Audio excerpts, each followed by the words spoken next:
at some point, it just is draining to try to grind against the environment all the time. Sometimes I view environment, both physical and social, almost like a form of gravity.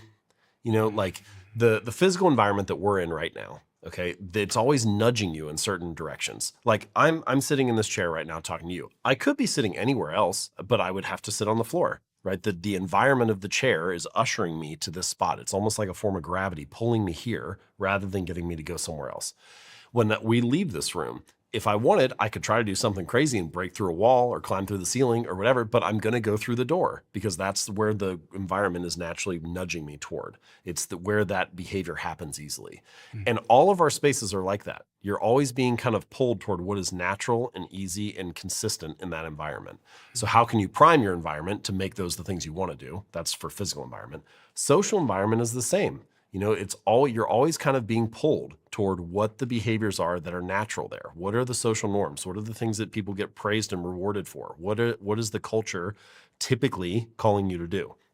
And that's where I think the answer is you want to surround yourself with groups who have the behaviors you want to have. Join groups where your desired behavior is normal. If it's normal in that group, then you can rise together. Sure. And I'm a little, sometimes you hear people say things like fire your friends, or whatever. And I'm not all the way there. I think that yes, it is true. Sometimes you have, an extreme circumstance where it's a particularly toxic person or something like that. And yeah, you probably maybe should not be around them. And those can lead to very hard decisions. But I would say for the majority of life and the majority of your relationships, what we're really talking about here is not getting rid of relationships. We're talking about finding specific places where that habit can thrive.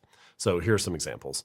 There's a number of studies that have shown that it tends to be easier to build a new habit in a new environment. So for example, first let me back up.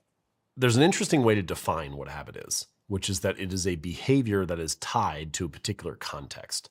So for example, your habit of watching Netflix might be tied to the context of your couch at 7 p.m. And whenever you walk into your living room and you're by your couch and it's in the evening, you're kind of naturally being pulled toward picking up the remote and doing that because that's the context the habit happens in. So if you want to build a new habit, and again, these studies have found that it tends to be easier to build a new habit in a new environment.